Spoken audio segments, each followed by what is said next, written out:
warahmatullahi wabarakatuh.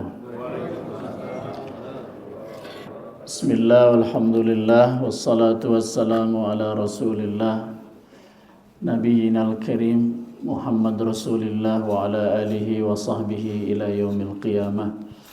Amma ba'du, fa ya ibadallah, usikum wa nafsi bitaqwallah faqad fazal muttaqun. Bapak ibu-ibu rahimakumullah, daramang semua. Pak RW damang. RW damang. Habis masa bakti Pak RW ya? Baru yang pertama. Masih 3 lagi. Baik Bapak Ibu sekalian yang berbahagia, hari ini juga Pak DKM selamat datang habis dari Makkah. Masih bawa Arab. Alhamdulillah. Semoga ketularan kita ya. Saya ke Makkah.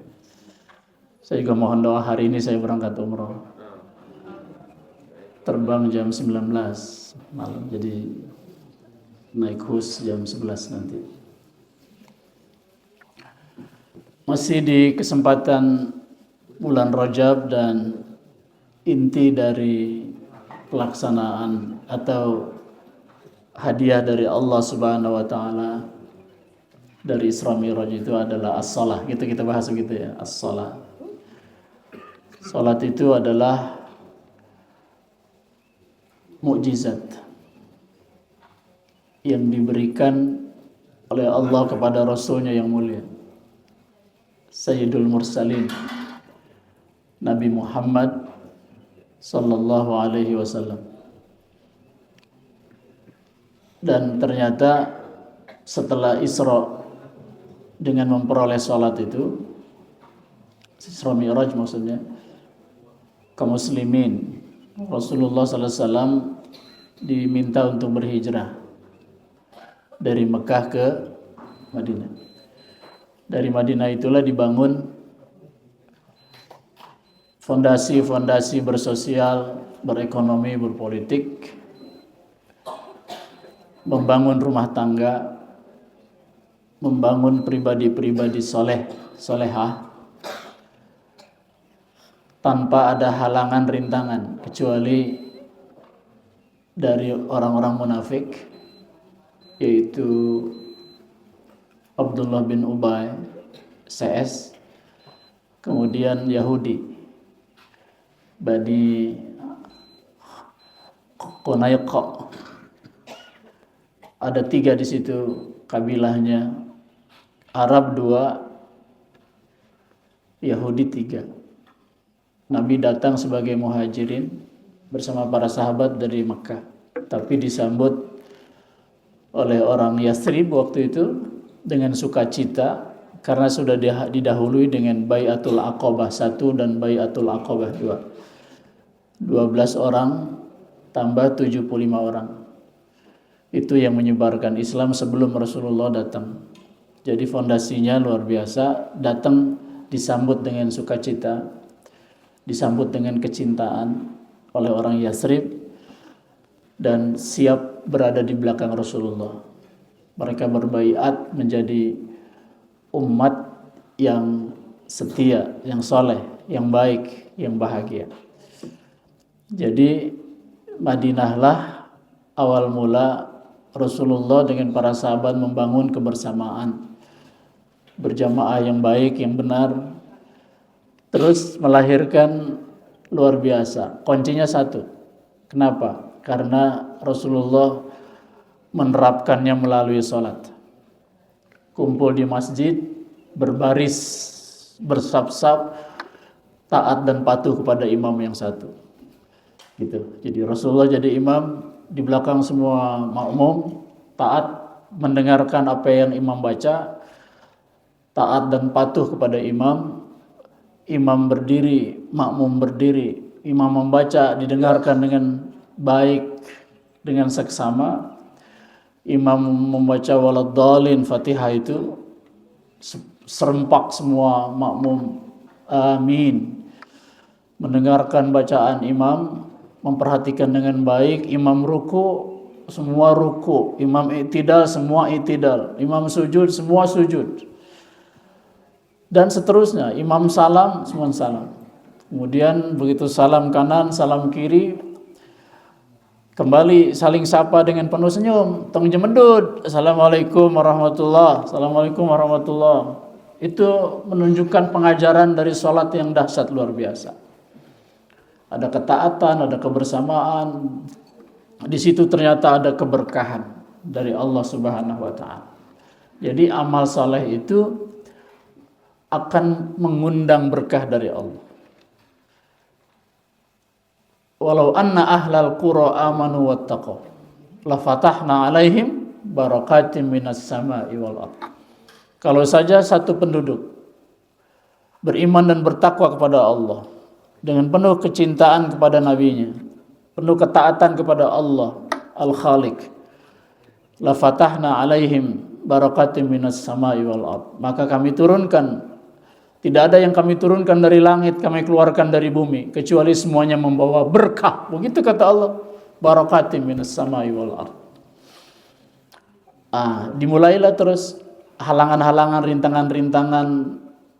Aus dan Khazraj sudah hampir selesai, karena itu peperangan sebelum Rasulullah datang. Itu kabilah Arab dua, Aus dan Khazraj. Nah, yang jadi halangan ada dua lagi, yaitu Yahudi, kemudian munafik. Baik, Bapak Ibu sekalian berbahagia. Jadi kembali, saya yakin bahwa salat yang dibawa Rasulullah dari Sidratil Muntaha langsung Allah serahkan, dan itu bernilai i'jaz, mukjizat. Nilai mukjizatnya dahsyat luar biasa. Sudah saya sampaikan di 2 pekan lalu bahwa kita tidak protes kan, mau dikasih berapa? Zuhur 4 rakaat, asar 4 rakaat, maghrib 3 rakaat, isya 4 rakaat, subuh 2 rakaat. Gak pakai akal, gak pakai otak kita terimanya. Artinya pakai hati saja. Gak pakai kenapa, gak pakai kenapa. Sami'na wa ata'na. Engkau perintahkan ya Allah dan itu yang terbaik. Kalau kami tidak tahu, kami memang bodoh ya Allah. Kami memang terbatas. Otak kami itu laletik, kecil-kecil. Gak bisa mendetek. Kata Rasul, carilah hikmah-hikmah. Pasti hikmahnya dahsyat luar biasa. Nah, ada beberapa pernyataan Allah dalam Quran. Misalnya, salat itu Pak, dikategorikan orang yang salat itu. Yang pertama di surat Al-Ma'un. Allah stempel dengan kata sahun kan, fawailul lil musallin alladzina hum an salatihim sahun. Orang yang salatnya sahun. Nomor 1 Allah bilang begitu.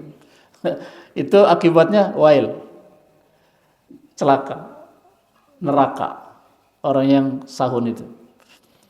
Kemudian Allah menyatakan di surat Al-Mu'minun. Kita mulai dulu Al-Ma'arij. Al-Ma'arij Allah nyatakan ada orang yang salatnya daimun.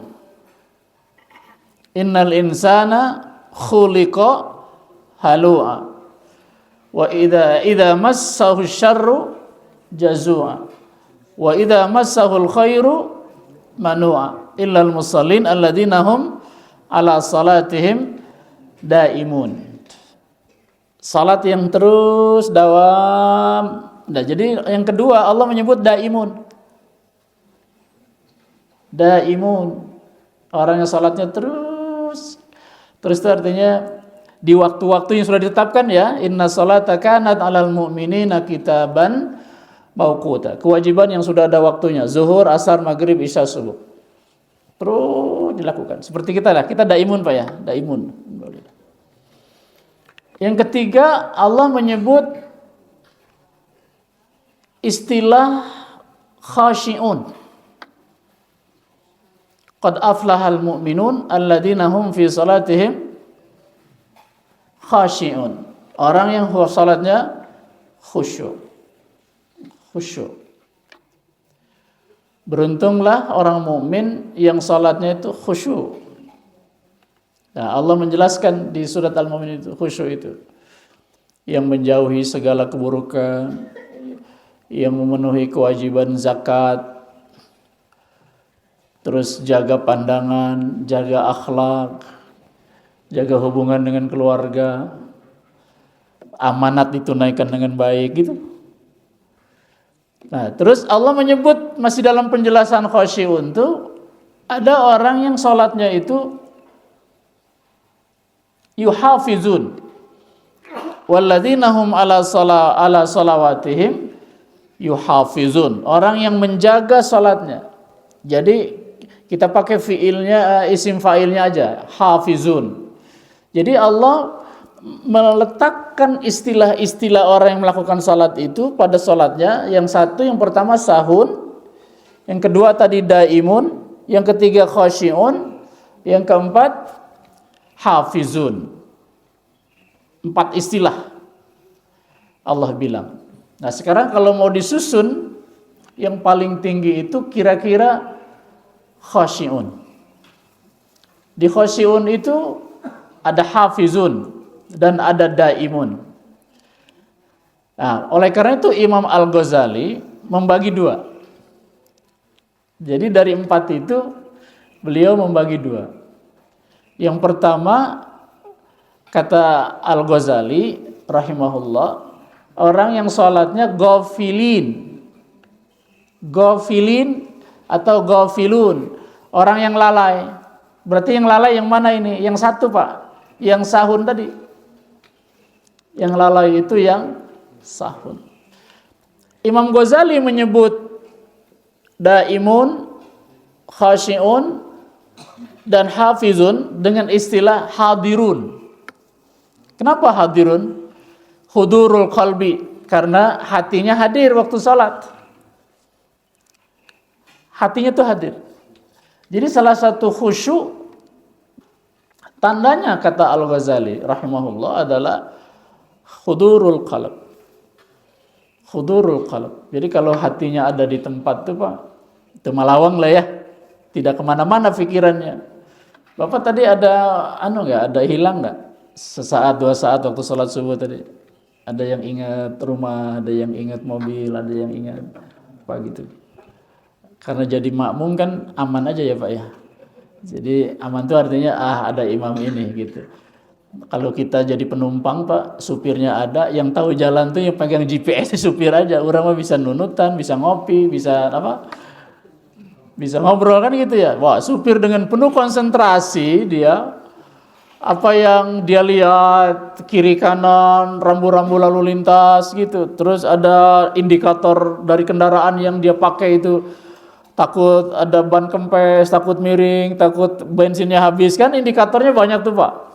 Dia lihat jalan kiri kanan, ada yang lewatin ke sebelah kanan, sebelah kiri, ada yang mau juga di jalan tol tuh Pak.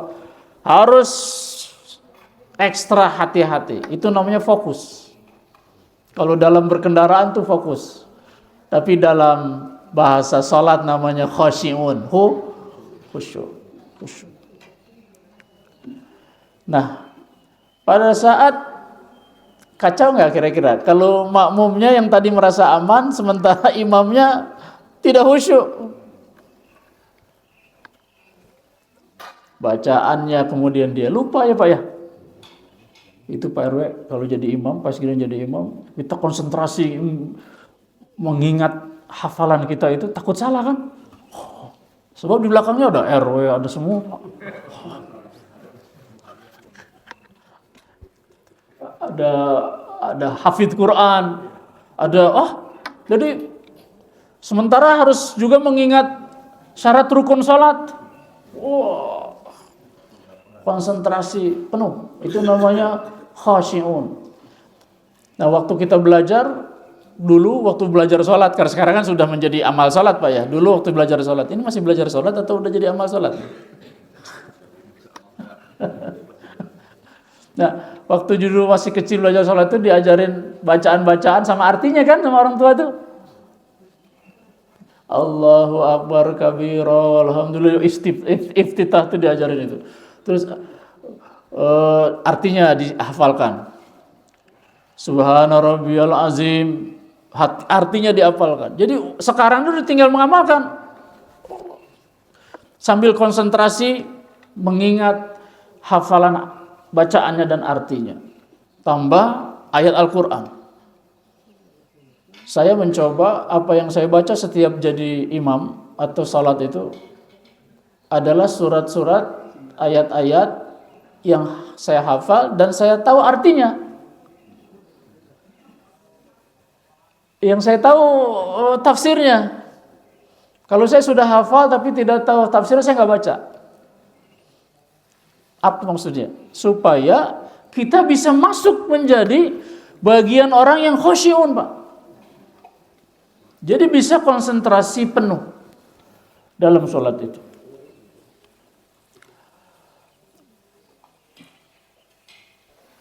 Nah, oleh karena itu Bapak Ibu sekalian berbahagia, saat kapan sholat itu mengandung ijaz, mengandung mukjizat? Karena dia mukjizat dari Allah kepada Rasulnya yang menjadi amal kita. Pertanyaan kita tuh, kita dapat nggak ijaznya? Pasti, Pak. Yang pertama jelas tadi ayatnya umum, walau anna ahlal qura amanu wattaqau. Wattaqau itu termasuk salat. La fatahna alaihim barakatim minas sama'i wal ard. Kami turunkan berkah dari langit dan dari bumi. Pasti orang yang salatnya khusyuk benar, insya Allah akan mendapatkan keberkahan dari Allah Subhanahu wa taala. Apa itu berkah? Baru duduk aja langsung serog. Silakan Pak RW dinikmati. Set. Ya kan? Itu namanya berkah. Berkah itu ziyadatul khair. Kata ulama itu ziyadatul khair. Bertambahnya kebaikan. Modalnya 5 terus nambah gitu. Ilmu asalnya 3 terus nambah. Umur asalnya 0 tahun sekarang nambah udah jadi 60, 63, 64, 65, 70, 72, 73 kan gitu ya Pak ya. Pak ada ini masih anak-anak nih. Ini berapa Dek umurnya Dek? 12 tahun. Masih ya baru balik lah dia, ini baru balik 12 tahun. Baru apa namanya? Tapi sudah rajin sholat alhamdulillah. Ya. Apa namanya Dek? Kiki. Sidqi. Wah, Sidqi. Anak Ustaz Nuhayas. Masya Allah. Sidqi. Insya Allah hafidh ini ya kelihatannya ya. Wah, amin. Nah, kalau dibiasakan dari kecil sholat itu. Bahkan Rasul memintanya itu 7 tahun. 7 tahun itu diajarkan sholat. 7 tahun Pak RW. Kalau pemain-pemain badminton segala macam itu kalau ditanya Pak, kamu jadi juara itu dulu waktu belajar berapa tahun mulainya? Umur 7 tahun. Kelas 1, kelas 2 SD gitu mulai belajarnya. Masuk ke klub-klub gitu Pak. Wah diajarin tuh latihan tiap hari. Rasul mengatakannya latih anakmu tuh sholat berapa? 7 tahun. Kalau sudah 10 tahun kata Rasul, ada 3 tahun berarti 3 tahun nih Pak. Begitu 10 tahun, apa kata Rasul? Pukul pantatnya kalau dia nggak sholat. Pukul. Ajarkan 7 tahun. Ingat dulu ya, saya ingat tuh. Masih di bawah 7 tahun, baru cadel-cadel sudah mulai diajarin bacaan sholat hafalan. Terus sama ibu ya. Maka ibu itu luar biasa jasanya itu. Sudah mengandung kita 9 bulan 10 hari, melahirkan antara hidup dan mati. Benar ya Bu ya? Itu tuh bener antara hidup dan mati itu teh? Atau lebay aja? Iya Ustadz, antara hidup dan mati. Zaman dulu kan nggak ada objin tuh jarang banget, harus ke kota yang jauh ya Pak ya. Dulu mas sama siapa Pak? Paraji istilahnya ya Pak ya, paraji. Dukun beranak ya, bukan dukun itu, dukun beranak. Itu paraji. Itu yang kalau lewat kampung tuh lewat apa harus permisi dulu di bawah pohon itu, bener ya Pak ya? Bukan tahu itu. Penduduk pohon apa itu Pak? Yang serem itu. Oh beringin Pak ya? Oh beringin serem Pak. Penduduk pohon beringin, maaf ya, bawa sapu tuh Pak. Taruh habis melahirkan mau dibawa itu, dia gini-gini, dia pamit-pamit juga gitu. Itu kan masa-masa ketika ya akidahnya masih ya kalau tidak jahiliyah masih minim lah gitu kira-kira ya. Masih ikut-ikut sama yang nggak jelas. Balik lagi Pak. Jadi 12 tahun, ini 12 tahun Sidki ini. 10 tahun harus sudah mulai pembiasaan. 7 tahun mulai diajarkan. Pembiasaan berarti 10 tahun. Nah, kalau kita sekarang udah 10 tahun umur kita. Sekarang kan 70 Pak. Kalau sekarang 70 berarti udah 60. 60 tahun itu teh kali 5. Ya 5 kali sehari semalam Pak. Itu berapa kali tuh berarti? Hitung aja lah kira-kira. Terus gimana tuh pembiasaannya? Udah cukup bagus Pak? Apa gitu-gitu aja dari dulu tuh? Gitu-gitu aja. Rasul diceritakan dalam sebuah hadis. Ada orang yang sholatnya disuruh ngulang 3 kali tuh Pak, diulang-ulang. Kamu belum sholat? Tadi udah ya Rasulullah, barusan aku sholat. Engkau tidak lihat ya Rasulullah. Ya udah, ulang lagi kata Rasul. Dilihatin sama Nabi itu, dia sholat lagi. Begitu selesai, kata Nabi, ulang lagi. Kenapa diulang? Ulang lagi. Apanya yang salah ya Rasulullah? Itu dari mulai ruku, sujud yang benar, bacaan yang betul, diajarkan oleh Rasulullah SAW. Sampai sesempurna itu bagaimana kita membiasakan awal dari pembiasaan dari sholat itu. Dengan sholat yang dikerjakan dengan seperti inilah bersama Rasulullah SAW, kemudian dia menjadi kunci Pak. Kunci dari kemenangan, kunci dari kebahagiaan, kunci dari kemudahan, kunci dari tenangan batin setiap orang yang melaksanakannya. Ketika orang kumpul semua sudah tenang. Bapak Ibu tenang gak kalau habis sholat tuh? Tenang karena sudah lunas. Karena sudah lunas hutang. Karena dianggapnya sholat itu beban hutang. Alhamdulillah Mama udah sholat Isya. Kespunah. Tapi bisa gak sholat harus kita bayangkan Pak ya. Bapak kalau makan ada bosannya nggak? Ada ya. Kalau udah kebanyakan sama makan ya Pak ya. Jadi kalau udah makan dari sekian usia kita masih bayi sampai sekarang, terus-terusan aja nggak bosan-bosan gitu. Makin nagih aja. Ini belum makan nih. Cuman karena dia physically Pak terasa lapar gitu ya, maka dia nagih. Kapan jiwa kita merasa lapar? Kapan? Butuh kepada sholat. Ketika udah resah Pak. Maka coba lihat, tadi ayatnya saya baca di 78. Surat Al-Isra ya Ustaz ya? 78. 3 ayat terakhirnya saya baca tadi. Wa idza an'amna 'alal insan. Kan awalnya mah aqimis shalah. Liduluki syamsi ila ghasaqil laili wa qur'anal fajr inna qur'anal fajri kana mashhuda. Itu salat zuhur, asar, maghrib, isya, subuh.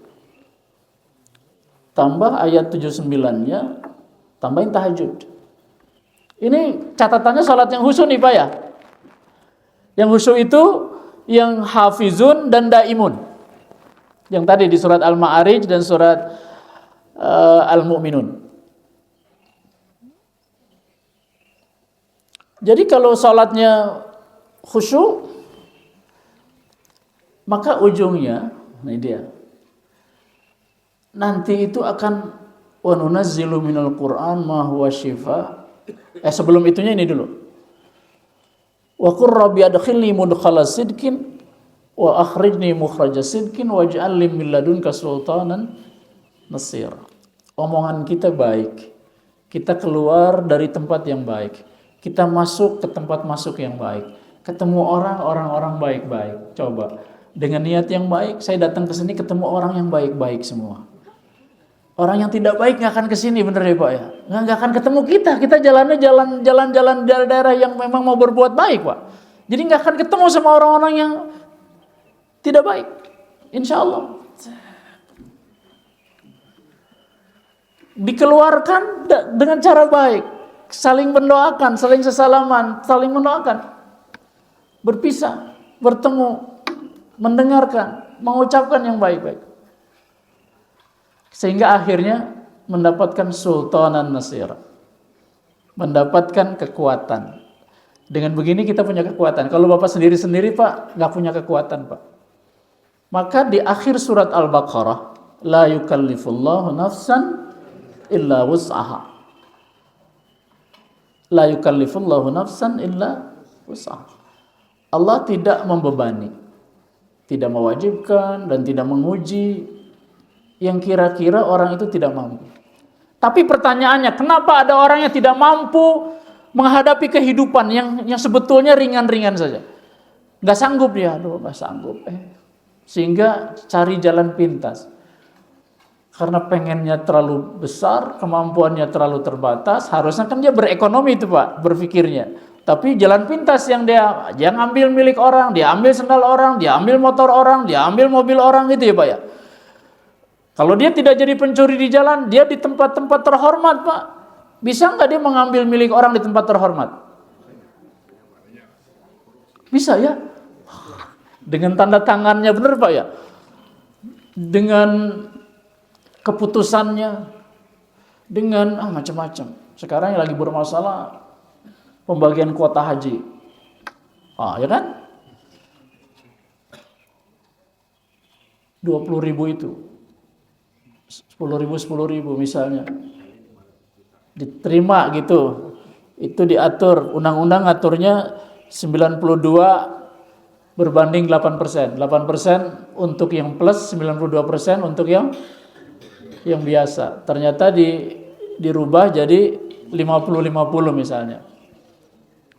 Kalau niatnya untuk mensreanya itu, niatnya untuk mengambil keuntungan, jelas itu adalah tidak boleh. Itu artinya mencuri. Sama dengan tadi mencuri sendal, bener ya? Mencuri motor ya. Sama, itu kelas-kelas kecil aja. Tapi kalau tidak ada alasan untuk memperkaya diri, memperkaya orang lain, tapi mengambil sebuah keputusan islah, kita serahin sama Allah Subhanahu wa taala. Kalau dia salah-salah administratif diampuni, insya Allah, mudah-mudahan. Tapi kalau memang mau mengumpulkan cuan, nah ini dia, ya kan? Ini bahaya, ini tidak boleh terjadi. Agama harus melihat begitu Pak. Kalau islah, kalau maslahat, ya salah-salah Allah bisa, mudah-mudahan Allah maha pengampun, karena urusannya urusan baik haji. Jadi ada ya Pak ya, ternyata orang yang di tempat yang luhur bisa mencuri juga ya. Banyak. Dan jumlahnya bukan kecil lagi kalau mencuri itu. Triliunan sekali. Masuklah itu banyak-banyak Pak. Ada ternyata eksekutif, legislatif, yudikatif masuk nggak ada? Ada juga ya Pak. Semua berarti. Masya Allah. Berjamaah. Kalau sudah berjamaah gini apa tuh Pak? Mental Pak ya. Kalau udah mental apa tuh Pak? Menurut saya itu karena sholatnya nggak benar Pak. Benar nggak? Pada sholat itu Pak, syaratnya itu kan tidak harus kaya, benar Pak? Kenapa belum sholat aja? Saya miskin. Nggak ada syarat, harus kaya. Kalau zakat iya. Kenapa nggak sholat? Saya lagi sakit. Nggak ada syarat harus sehat sholat itu, enggak. Sebelum mati dia wajib sholat, Pak. Asal dia sadar aja lah. Tiduran masih sholat tuh, Pak. Ya kan? Yang wajib sehat itu puasa. Kalau sakit atau bepergian, boleh itu nggak puasa hari itu, tapi ganti nanti kalau udah sehat. Namanya qadha. Karena puasanya, saumnya kan dalam 1 tahun sebulan. Jadi ada waktu-waktu mengqadha. Kalau sholat kan harian. Nah, jadi menurut saya yang paling mendasar adalah sholat. Ternyata, nah ini dia, rada keras nih ngomongnya. Ternyata si pencurinya tuh milu sholat. Pak RW, pakai CCTV Pak RW itu, kan CCTV di masjid tuh.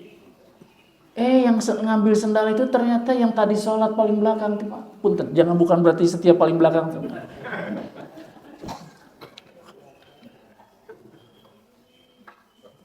Terus ada banyak sih, ya memang di CCTV itu yang ngambil itu yang pura-pura sholat, Pak ya pakai kopiah gitu sholat, terus dia ditukar tempat parkir gitu, terus masuk, itu dia keluar lagi, dia nggak sholat.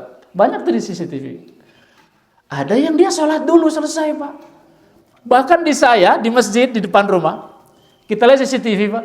Ternyata sebelum ngambil barang itu dia masukin kenceleng dulu, coba eta.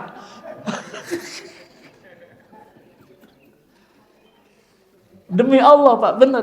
Dia CCTV-nya. Ya, kita jadi senyum juga. Kumaha ya? Jadi diambil dulu duit orang, Pak, lalu disodakohkan. Kira-kira begitu. Jadi misalnya, ya sudahlah, masukin kenceleng dulu. Mudah-mudahan jadi haramnya gede jadi haram. Itu kan di bahasa lainnya itu money laundering ya, Pak ya. Jadi laundry ini sekarang bukan hanya pakaian ternyata. Sama semuanya dicuci itu, Pak. Dikira bersih. Enggak bersih. Di sisi Allah itu. Ya. Itu mah bersih mah hanya bersih, istilahnya apa? Bersih asar. Bekas tidak bisa di tracing istilahnya begitu ya, Pak. Jadi dia stop di tracingnya. Balik lagi lah ke soal lain, soal yang pokok ya, Pak. Soal yang pokok adalah karena bermasalah apanya, Pak? Bapak sepakat nggak? Yang bermasalah itu sholatnya. Karena di CCTV tadi saya bilang dia ikut sholat, Pak, dan nyumbang lagi tuh masukin ke kenceleng. Kira-kira waktu dia masuk ke kenceleng apa niatnya? Kira-kira ini mungkin nggak tahu hatinya dia. Tapi kira-kira apa? Paling banter, Pak, paling soleh, paling baik tadi ngirangan keharamannya. Kalau ini haram banget, jadi bangetnya hilang, kira-kira gitu. Ada juga yang kenceleng kita, ada kenceleng kan yang nggak dipindah-pindahin, Pak ya. Baru dibukanya itu sepekan sekali, 1 ahad sekali. Ada. Itu ada yang milu sholat masuk, Pak. Saya milu sholat masuk. Terus naik ke atas, sembunyi. Orang lain keluar. Pada Isya itu, Pak, udah sepi, baru dia beroperasi. Dia lupa bahwa ada CCTV di atas juga kan. Apa yang terjadi? Dia coba pakai mukena dari atas, Pak. Mukena diambil dia pakai, baru dia dongkrak itu. Ketahuan juga. Ya Allah ya Rabb, begitu ketahuan, nggak jauh anak itu. Jumlah kekencelengnya kan baru 2 hari, Pak. Jumlahnya cuma 75.000. 75.000. Oke, mukena. Dia bawa keluar pakai CCTV, itu keluar pakai mukena. Mukenanya simpan di mana kamu? Di pemakaman. Berapa uangnya? 75.000. Buat apa? Coba. Buat makan. Kamu anak muda, bisa kerja apa aja. Jadi balik lagi, Pak, sholat itu kadang-kadang menjadi tameng, ya Pak ya. Nah, ini sholat-sholat yang Sahun itu Pak, masuknya kemana dia? Kalau Imam Ghazali tadi dari 4 istilah Quran, sahun, daimun, hafizun, khasyiun, sama Imam Al-Ghazali rahimahullah dibagi 2. Yang 3 namanya hadirun, yang 1 namanya ghafilun. Salat orang yang lalai itu sahun, salat orang yang hadirun, yang hatinya hadir itu adalah daimun, hafizun, dan khasyiun. Nah, orang yang salatnya betul-betul nih, betul-betul dia khasyiun, yang kata Al-Ghazali hadirun, maka salatnya kata Allah Subhanahu wa taala, inna sholata tanha anil fahsya'i wal munkari. Itu di surat Al-Ankabut ayat 45. Utlu ma uhiya ilaika minal kitab wa aqimis sholata inna sholata tanha anil fahsya'i wal munkar wa la dzikrullahi akbar wallahu ya'lamu ma tasnaun. Shadaqallahul azim. Kata Allah, bacalah apa yang diwahyukan. Al-Ankabut 45. Diwahyukan kepadamu dari kitab. Apa dia? Setelah dibaca dan dilaksanakan tuh mau harus dilaksanakan apa? Wa aqimis shalah. Dirikan salat. Inna sholata tanha 'anil fahsya'i wal munkar. Karena salatmu yang kamu kerjakan itu akan mencegah dari perbuatan keji dan munkar. Semua dosa artinya. Jadi tidak mencuri, tidak berzina, tidak berbuat zalim, tidak berbohong, tidak berdusta, tidak khianat gitu ya Pak ya. Begitu, tidak khianat. Kalau sholatnya benar. Berarti yang disebut aqimis shalah, kata Allah aqimis shalah, dirikan salat, salatnya berarti harus daimun, hafizun, khasyiun. Baru salat itu tanha anil fahsya'i wal munkari. Sehingga dalam sebuah hadis Rasul bilang gini Pak, la sholata liman lam tanhahu sholatuhu anil fahsya'i wal munkari. Shadaqa Rasulul Karim. Tidak dihitung sholat, belum termasuk sholat, tidak sempurna sholat seseorang kalau sholatnya tidak bisa mencegah dia dari perbuatan keji dan munkar.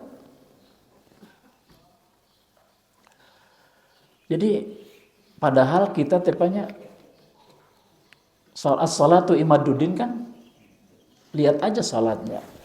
Kalau dia rajin sholat, baiklah. Bapak, ibu dulu waktu nerima menantu apa Bu syaratnya Bu? Ditinggali sholatnya kan? Paling soleh tandanya sholat enggak kan gitu. Calon menantu nanya Pak, Bu kalau di sini sholat Jumatnya hari apa?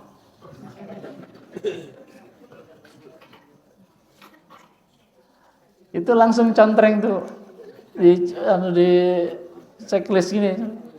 Udah pulang aja kamu. Pulang. Gak tahu dia. Begitu datang calon menantu itu, dia nggak kasep-kasep amat lah. Tapi bacaannya mantap Al-Qur'annya. Luar biasa. Kamu hafal deh.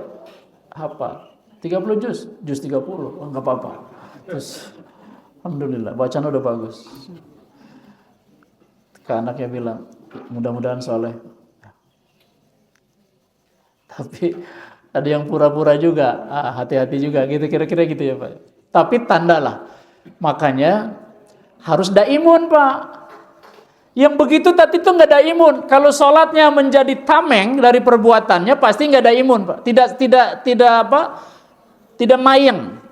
Kalau ada kebutuhan aja sholat. Ada nggak orang yang rajin sholat kalau lagi butuh gitu, dikecerik-cerik.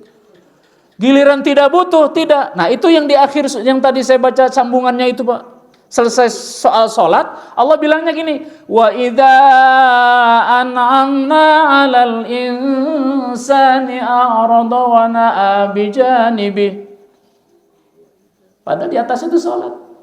Tapi ujungnya gini, apabila kami beri nikmat, dikasih tuh sehat, sukses, boga mobil, bisa ngontrak, bisa nyicil imah, ya Pak ya. A'rada wa na'a bijanibi. Dengan alasan duniawi, dengan alasan ini itu, a'rada dia berpaling, meninggalkan Allah, berpaling. Seakan-akan itu hasil usahanya.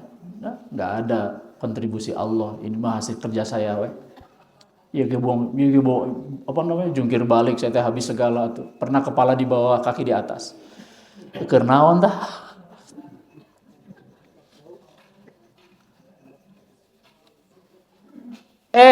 Wa idza massahu syarru, yang begitu tuh Pak, kana yausa. Kalau dia sholat tapi berpaling dari Allah, hatinya nggak hadir. Wa idza massahu syarru, kalau ditimpa sedikit aja kesulitan sama Allah, yausa, putus asa.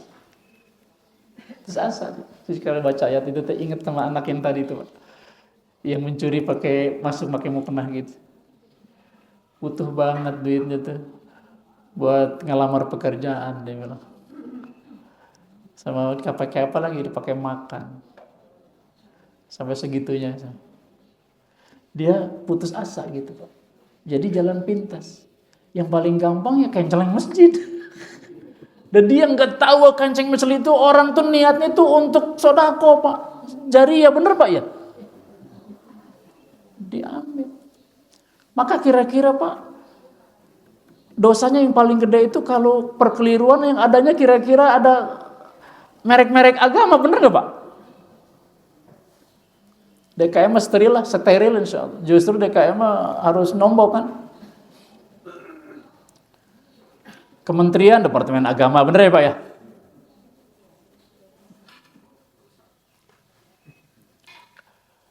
Kan mereknya udah agama gitu loh. Yang ada apa di situ teh norma. Bukan berarti yang di luar bukan agama lalu boleh, bukan. Maksudnya hanya tingkat aja gitu, tingkat. Oh, kenapa ya? Oh, ternyata departemennya departemen kehutanan, nggak ada Pak. Nggak ada tuh Pak. Nggak ada, artinya nggak ada merek agama gitu. Ada nggak kira-kira? Ada juga. Ada semua. Jadi menurut saya, kenapa? Karena tidak dimulai sejak awal di usia 7 tahun diajarkan. Saya Pak punya asumsi, hadis tentang perintah mengajarkan anak 7 tahun sholat itu diabaikan.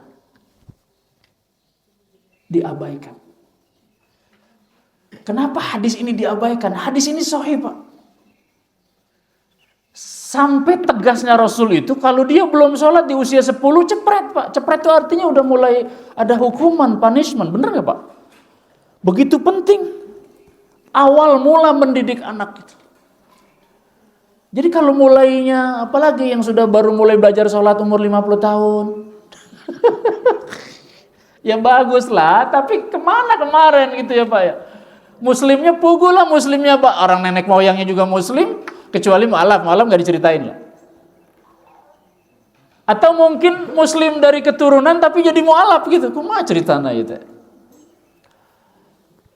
Karena tidak meletakkan soal agama di tempat yang priority. Dia menjadi nomor 2. Kalau sudah ditabrakan antara dua hal, soal dunia, soal akhirat, kita sudah terjebak sama berpikir sekularis. Ternyata benar. Pengambil kebijakan, penentu ketentuan, semuanya pendidikannya pendidikan sekuler.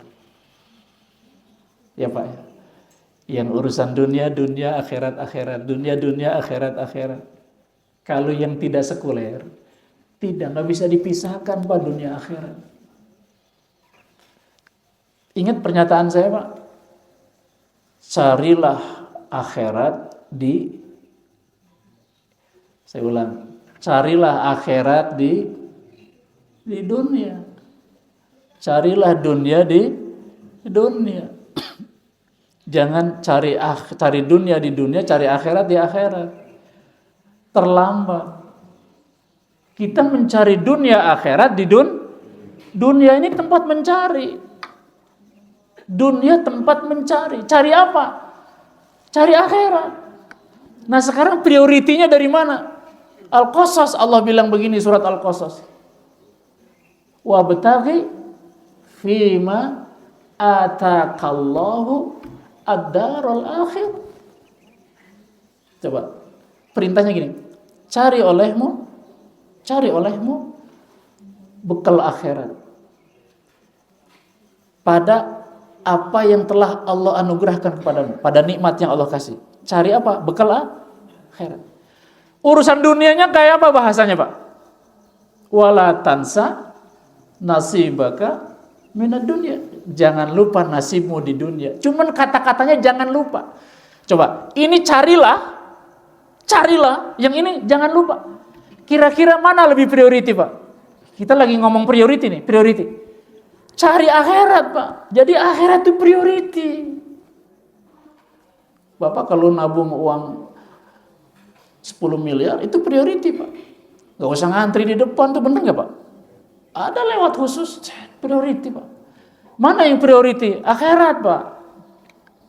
Bukan dunia. Dunia itu ngikut akhirat. Ada ayatnya, walal akhiratu khairun. Ada khairu wa abqa. Khairun laka minal ula. Akhirat itu lebih baik bagimu daripada yang ula dunia ini. Akhirat itu lebih kekal daripada dunia tidak kekal.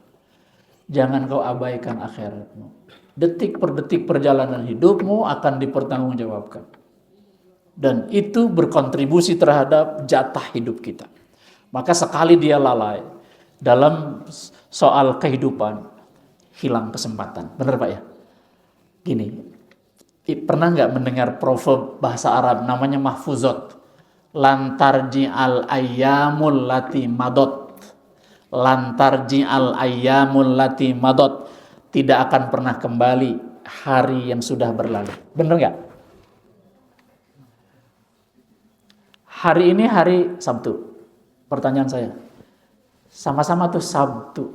Sama nggak Sabtu ini sama Sabtu pekan lalu? Tidak. Sama nggak Sabtu ini dengan Sabtu yang akan datang? Tidak. Cuman katanya Sabtu, tanggalnya udah beda. Nanti satu saat tanggalnya sama, tahunnya beda. Jadi spesial, Pak, hari itu. Pasti beda. Jamnya sama juga. Jadi hari-hari itu janganlah kita lewatkan dengan lalai. Ternyata ada orang hidup di dunia lalai banyak banget. Tapi ada juga orang yang sholat lalai. Nah ini dia. Kategorinya sholat, tapi sholatnya lalai. Na'udzubillah min dzalik. Karena itu gak ada pilihan bagi kita sekarang. Mari kita jadikan sholat kita sholat yang lepas dari kelalaian. Kita udah nggak ngomong lagi pendidikan karena kita umur kita udah 67, Pak ya. Tadi kan 10 tahun, Pak, yang harus pembiasaan itu, yang harus mulai diajarkan 10 tahun udah pembiasaan. Pengajaran, pembiasaan. Nah, besar kecilnya i'jazus shalah yang kita terima, mukjizat salat yang kita terima, tergantung nilai kehusyuan salat kita. Tergantung. Tapi kan ustadznya cenah hati mah kata Rasul teh yang qalib itu apa? Bolak-balik hati itu. Kalau lagi moodnya hade, soleh gitu ya. Kalau lagi moodnya buruk, tepati soleh. Tapi ada juga lagi ada kesulitan, dekat sama Allah ya. Giliran lagi nyaman-nyaman aja, kedewe, udah ada Sabtu lagi. Sabtu beda Sabtunya. Kenapa kamu pakai sholat? Nanti zuhur besok juga ada lagi. Beda lagi, zuhur sekarang sama zuhur besok. Pak, punten. Sekali sholat ditinggalkan tanpa alasan, maka tidak ada waktu sampai hari kiamat yang bisa mengganti sholat itu. sekali ditinggalkan. Tanpa alasan. Muta'ammidan, dia meninggalkan sholat sengaja. Kalau lupa soal lain ya. Kalau lupa soal lain. Kalau ibu di mall, asarnya kelewat. Begitu masuk jam 10. Keluar jam 7 malam. Jam 10 pagi keluar 7 malam. Karena mallnya besar banget. Wah, karena di dalam kan kayak siang terus, bener nggak? Jadi berapa sholat ketinggalan? Zuhur, asar. Itu maghrib. 3 ketinggalan. Kumaha tah? Lalai, Pak. Tidak bisa mengganti itu, Pak. Itu yang disebut lalai. Dia melek, dia sadar, dia sedang berkegiatan. Dilalaikan oleh apa, Pak? Gharratkumul hayatud dunya. Dilalaikan oleh kehidupan dunia. Hiruk pikuk gemerlap kehidupan dunia membuat dia jadi lupa. Ada tawaran. Begitu ada tawaran jadi lupa, bener nggak, Pak? Setan-setan tuh segera membisikkan tawaran-tawaran. Udah dijamin. Udah 7 keturunan gak habis. Udah misalnya. Wah, itu celaka tuh, Pak. Hilang tuh. Maka Bapak coba lihat surat At-Takasur. At-Takasur itu artinya apa? Mengumpulkan harta, membanyak-banyakin harta, bangga-bangga harta. Itu takasur dari kasir. Alhaakumut takasur. Itu alha itu fiil, Pak. Alif lamnya bukan alif lam komariah, itu bukan. Alha itu alif lam itu huruf asli. Alhaakum, alha yulhi, melalaikan, membuat orang itu lalai. Alhaakum, kalian dibuat lalai oleh apa? At-takasuru, pasti asuru tuh, Pak. Pakai dia dhammah di situ. Marfu. Karena apa jadi fa'il? Telah melalaikan kalian oleh kehidupan yang gemerlap itu. Sehingga kalian terjebak ke dalam kehidupan itu. Pangkatkah, jabatankah, segala macam, dijebak kalian masuk ke situ oleh setan, dijebaknya, Pak ya, oleh kehidupan dunia. Karena tadinya mah inginnya mah ya ingin nambahin harta dikit, ingin punya rumah lebih bagus dikit, punya mobil lebih mewah dikit. Kita awalnya begitu. Begitu ada tawaran, ini kesempatannya, kan gitu. Masuklah dia ke dalam sebuah sistem yang itu menjadi jebakan bagi dia. Jebakan Batman. Wah. Mulai masuk sistemnya. Alhaakum at-takasur. Kalau baca surat Alhaakumut Takasur, tajwidnya itu, Pak, kalau mau di waso tuh jangan dibaca kayak Al-Fatihah. Karena dibeda alif lamnya. Kalau Al-Fatihah dibaca wasol gini. Bismillahirrahmanirrahim. Alhamdulillah. Kan gitu ya. Kalau Alhaakumut nggak boleh begitu. Bismillahirrahmanirrahim. Alhaakumut salah. Bismillahirrahmanirrahim. Alhaakumut Takasur. Gitu bacanya yang benar. Mengapa? Karena alif lamnya bukan alif lam komariah. Dia alif lamnya huruf asli fi'il. Alha yulhi. Bismillahirrahmanirrahim. Alhaakumut takasur hatta zurtumul maqabir. Itu benar. Jadi belajarnya gitu, Pak. Harus sampai kepada ilmu bahasa Arabnya. Hatta zurtumul maqabir. Kapan sadarnya orang itu? Kalau sudah mau masuk ke dalam kubur. Hatta zurtumul maqabir. Kalau sudah mau dimasukin kubur, berarti guys, sabar tahun kira-kira usianya? 45 kekarek sadar. Ceri ku yang poe. Ke masjid kudu dipangku. Bergantung sama orang lain. Pertanyaan malaikat, kemarin kemana kermora? Lupa. Siapa yang melupakanmu? Kehidupan dunia gemerlapnya. Lalai kamu. Iya. Sholat gak waktu itu? Sholat. Sholatnya gimana? Ditiir, ditajong, sekenanya sholat itu. Betul gak, Pak? Terlalu semangat jadi kiai ya. Tiir, tajong. Waktu dulu kermora. Gak apa-apa. Illa man taba wa amana wa amila sholihan. Kecuali orang yang taubat segera. Beriman pada Allah. Wa amila sholihan, beramal soleh. maka Allah akan ganti keburukannya. Yubaddilullahu sayyi'atihim hasanat. Allah akan ganti keburukan masa lalunya dengan kebaikan sekarang. Dihapusin tuh Pak RW. Hasanat. Wa kana Allahu ghafuran rahim. Surat Al-Furqan. Dan Allah Maha Pengampun lagi Maha. Jadi alhamdulillah kita sudah jadi ahli salat daimun. Jaga hafizun itu artinya menjaga sendi-sendi salat, jaga waktunya dengan baik di awal waktu, jaga rukun syaratnya ya Pak ya, rukun sunnah wajibnya salat, jaga. Itu pakai ilmu Pak, itu ilmu fikih namanya. Jangan dikurangi hak-hak Allah. Tadi orang yang salat itu rukunya suruh diulang-ulang itu karena rukunya dia gini, kayak bendul gitu. Rukunya benar, sujudnya benar. Terus dijaga hafizun, barulah dia khusyuk, jaga makna artinya, khusyuklah salat. Kalau belum bisa khusyuk sendiri, sholatlah berjamaah. Maka di belakang lebih gampang untuk berbuat khusyuk. Dengerin bacaan imam. Supaya khusyuk kayak apa Pak? Apa-apa yang mengganggu fisik kita tinggalkan. Kalau baju udah kotor, aratel, jangan dipakai. Kalau Allahu Akbar, aratel jadi kayak gituan, jadi terkhusyuk. Terus DKM, kalau DKM apa kewajibannya? Nih, masjid ini, lampunya, lightingnya, warnanya, jangan buat orangnya jadi tidak khusyuk. Saya tidak setuju kalau di masjid-masjid itu tulisannya tuh banyak gitu Pak. Banyak orang jadi tidak khusyuk. Udah kayak gini bagus nih. Ini luar biasa. Ini membuat kita khusyuk, adem gitu. Begitu masuk adem masjid ini. Terus lagi karpet. Kalau membuat aratel jadi mastaka, DKM bertanggung jawab di akhirat. Nah loh. Jadi kalau kira-kira udah harus diganti Pak sama yang lebih bagus supaya khusyuk orang tuh. Ada nggak begitu sholat Bapak pernah nggak ikut sholat di rumah orang lain bawa hapek? Waduh, semprot. Coba di Nabawi Pak RKM ya, Prof di Masjid Nabawi gitu.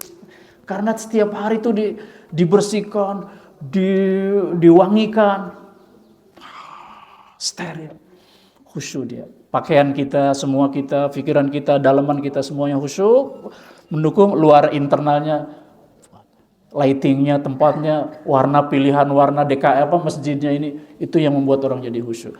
Kalau udah itu semua, insya Allah kita mendapatkan sholat yang mu'jaz, sholat yang bernilai ijaz, mukjizat dari sholat. Mudah-mudahan sholat benar. Insya Allah kita buktikan bahwa sholat itu kunci bahagia, kunci ketenangan, kunci kemenangan bagi kita semua. Kunci ijabah dari Allah, semua kunci ada di salat. As-salatu imaduddin. Faman aqamaha faqad aqamaddin wa man tarakaha faqad hadamaddin. Siapa yang mendirikannya dia telah mendirikan agama, orang yang meninggalkannya dia menghancurkan agama. Semoga Allah meridhai kita dan menjadikan kita orang yang ahli salat. Rabbana taqabbal minna innaka antas samiul alim wa tub alaina innaka antat tawwabur rahim. Rabbi ja'alni muqimas salati wa min dzurriyyati rabbana wa taqabbal du'a. Rabbana atina min ladunka rahmatan wa hayyi lana min amrina rasyada. Allahumma yassir lana wa la tu'assir alaina rabbi tamim lana bil khair bi rahmatika arhamar rahimin. Allahumma ij'al hajjana hajjan mabrura wa sa'yan mashkura wa zanban maghfura wa amalan salihan maqbula wa tijaratan lan tabur bi rahmatika ya arhamar rahimin.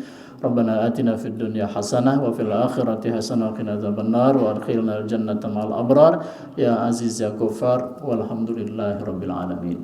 Subhanakallahumma wa bihamdik asyhadu an la ilaha illa anta astaghfiruka wa atubu ilaik. Saya mohon doa semoga perjalanan saya lancar ya. Sampai kembali tanggal 25 nanti saya kembali lagi. Wal afu minkum. Wassalamualaikum warahmatullahi wabarakatuh.